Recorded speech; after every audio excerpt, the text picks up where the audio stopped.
아슬라무 알레이쿰 와라흐마툴라히 와바라카투. 저번 시간에 이어서 이번 시간에도 이슬람의 먹거리와 마실거리에 대해서 알아보도록 하겠습니다. 자, 저번 시간에 제가 여러분들에게 제시한 가장 커다란 공식 중에 하나는 먹었을 때 해악을 끼치는 음식, 그리고 더러운 음식은 저희가 먹지 못한다라고 했습니다. 그래서 지금 이번 시간에 다룰 이제 마약 역시 우리의 정신 건강 그리고 육체 건강에 커다란 해를 끼치기 때문에 절대 허락되지 않는 그런 음식이고요. 마찬가지로 담배도 마찬가지입니다. 담배도 저희들 건강에 심각한 영향을 미치고 그리고 계속 피웠을 때 폐암 등을 유발하기 때문에 뭐 폐암이나 후두암이나 여러 가지 암을 유발해서 결국은 그 담배를 피는 사람을 죽음으로 몰고 가기 때문에 허락되지 않습니다. 제가 처음에 제시드린 이런 공식이 어떻게 나왔냐, 왜 해악을 끼치는 것들은 허락이 되지 않냐, 제가 강의를 통해서 누누이 말씀드리지만은 이슬람은 근거의 종교입니다. 이러한 원칙들과 규정은 항상 근거가 있어야 되는데 그 근거는 어디서 발견된다? 꼬란과 순나를 통해서 발견됩니다. 그래서 꼬란에서 하나님께서 말씀하시기를 왈라 툴꾸 비아이디쿰 일라 타흘루카, 그리고 그대들 자신들을 해악으로 파멸로 몰고 가지 말라, 그렇게 말씀하셨습니다. 그렇기 때문에 마약이라든지 술이라든지 담배는 결국에는 그 자신을 파멸로 몰고 가기 때문에 이슬람에서는 허락이 되지 않는 것입니다. 하디스에서도 마찬가지입니다. 여호와께서 말씀하시기를 라 다랄 와라 디랄 라고 말씀하셨습니다. 해악이 있어서도 안 되며 해악을 끼쳐서도 안 된다라고 했습니다. 그래서 여기서 말하는 해악은 모든 종류의 해악이기 때문에 먹거리와 마실거리에서 발생되는 해악이 예상이 된다면은 이슬람에서는 그러한 먹거리와 마실거리를 금지하고 있는 것입니다. 자, 그러면 해산물은 어떨까요? 해산물. 한국은 이제 삼면이 바다로 둘러싸여진 반도기 때문에 이제 해산물을 쉽게 구할 수 있고, 이제 많은 사람들이 어렸을 적부터 뭐 회를 쳐먹고 뭐 구워서 먹고 찌개로 해서 먹고 이제 많이 먹는데, 다행스럽게도 해산물은 이슬람에서 모든 종류가 허락이 됩니다.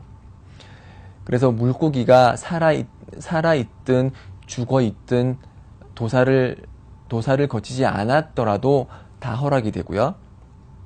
그리고 육지동물이었으면은 금지됐을 송곳니가 있을 경우, 예를 들어서 상어에 송곳니가 있죠. 그런 상어조차도 이슬람에서는 허락이 됩니다. 왜냐면은 바다에서 나는 모든 것들은 허락이 된다라고 이제 꼬란에 나와 있기 때문에 그런 것들은 다 허락이 되고요. 그래서 샥스핀을 좋아하는 사람이 있나요? 기본 원칙은 샥스핀은 뭐죠? 그 상어의 지느러미죠. 허락이 됩니다. 그렇지만 다만 이제 중국집에서 파는 샥스핀 같은 경우는 그 안에 이제 그 돼지고기 육수가 들어가기 때문에 먹어서는 안 되지만 기본 원칙은 그러한 것들이 없다면은 허락이 된다는 것입니다. 그래서 그렇지만 일부 무슬림들이 주장을 하기는 우리는 문어나 지느러미가 없는 그러한 바다 동물은 먹어서는 안 된다. 예를 들어서 뭐 꽃게 같은 건 먹어서 안 된다고 하지만 그것은 꼬란과 하디스에 나와 있는 메시지와는 배치되는 것입니다. 물론 일부 학파에서, 특히 하나피 학파 중에 일부 학자들이 그러한 주장을 하지만 근거가 부족한 주장이고요. 이슬람에서 봤을 때 그것이 꽃게가 됐든 문어가 됐든 비늘이 있건 없건 송곳니가 있건 없건 바다에서 나는 모든 것들은 허락이 되고 먹을 수 있는 것들입니다. 다만 앞에서 제가 처음에 말씀드렸듯이 해악이 있을 경우, 예를 들어서 뭐 바다뱀이 있다. 근데 그 바다뱀을 먹었을 때 그 도구로 인해서 죽을 위험이 있다라고 했을 때는 먹어서는 안 되겠죠. 보고도 마찬가지입니다. 보고는 그 피부나 아니면은 물고기 전반에 독이 있기 때문에 기본 원칙은 허락이 되지 않지만 보고 전문집에서 요리를 해서 독을 제거한 경우에는 그 독이 이제 사라졌기 때문에 독이 사라진 보고는 먹어도 되죠. 그렇지만 비싸죠. 비싸기 때문에 먹기가 힘들지만 만약에 보고를 먹을 수 있는 기회가 있으면은 그것은 허락이 된다는 것이 이슬람의 규정입니다.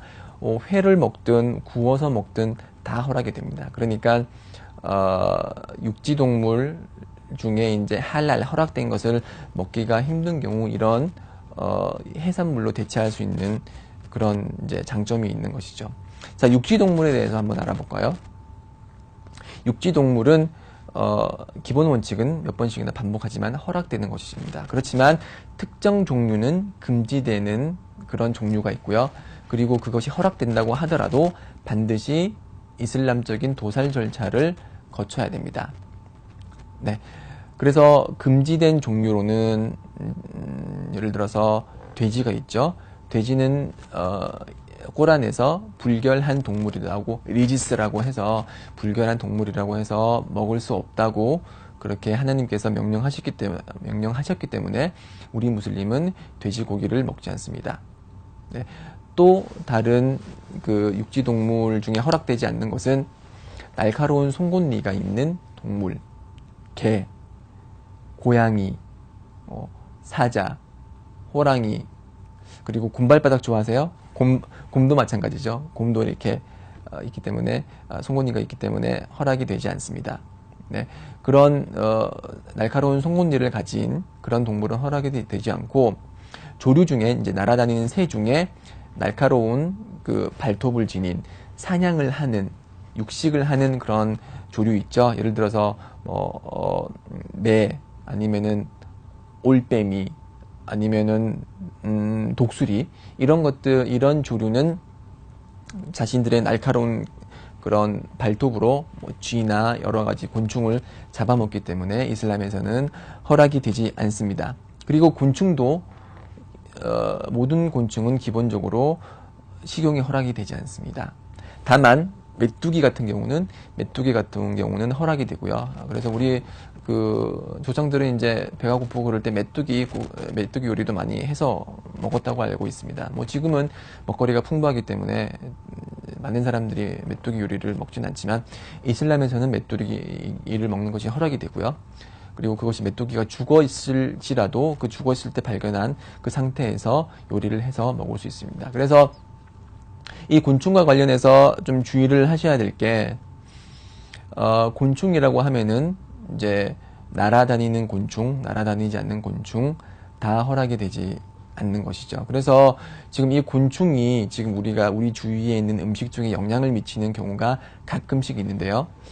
특히 딸기 우유 있죠. 딸기 우유. 딸기 우유의 그런 분홍색 빛은 딸기에서 비롯되는 것이 아니고 코치닐 색소에서 비롯되는데 이 코치닐 색소는 연지벌레라는 그런 곤충으로부터 추출을 합니다. 그래서 연지벌레는 원래 자신을 방어하기 위해서 그런 코치닐이라는 그런 정확히 말하면 카민이죠. 카민이라는 그런 그런 독성 물질을 내뿜음으로써 적을 퇴치를 하는데요. 그 카민이라는 그런 요소를 연지벌레로부터 얻고 그래서 연지벌레 정확히 기억은 안 나지만 한 6마리, 7마리 정도가 딸기 우유에 들어간다고 합니다.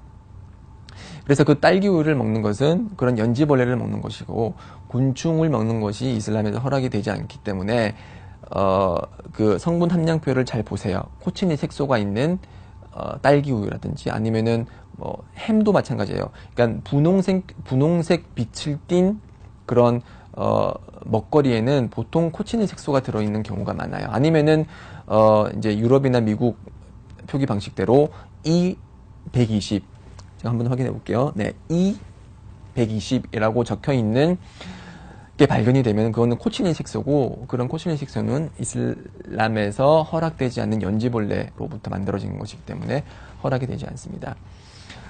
제가 어릴 적만 해도 주위에서 가끔씩 하면서 번데기를 파는 사람들이 있는데요. 번데기를 먹어도 되냐라고 질문이 가끔씩 들어옵니다. 번데기는 어떻게 만들어지는 것이죠? 번데기는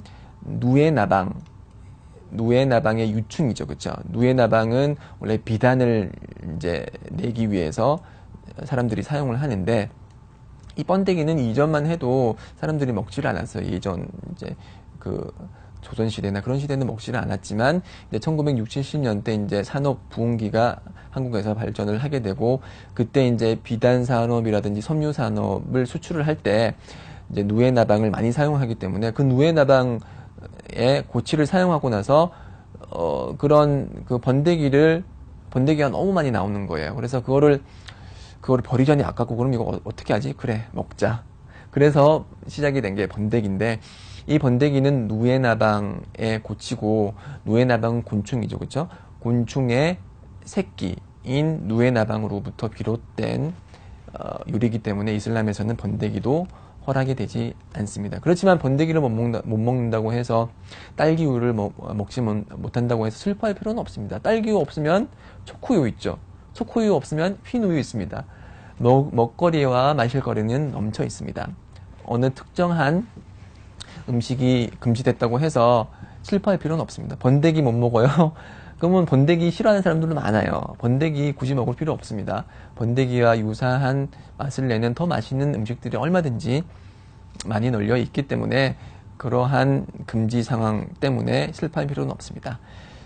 자, 그러면은 다음 강의를 통해서 좀 더 먹거리 중에 허락된 것과 허락되지 않은 것들, 그리고 도살은 어떻게 하는지에 관해서 알아보도록 하겠습니다. 다음 강의도 계속 들어주시기 바랍니다.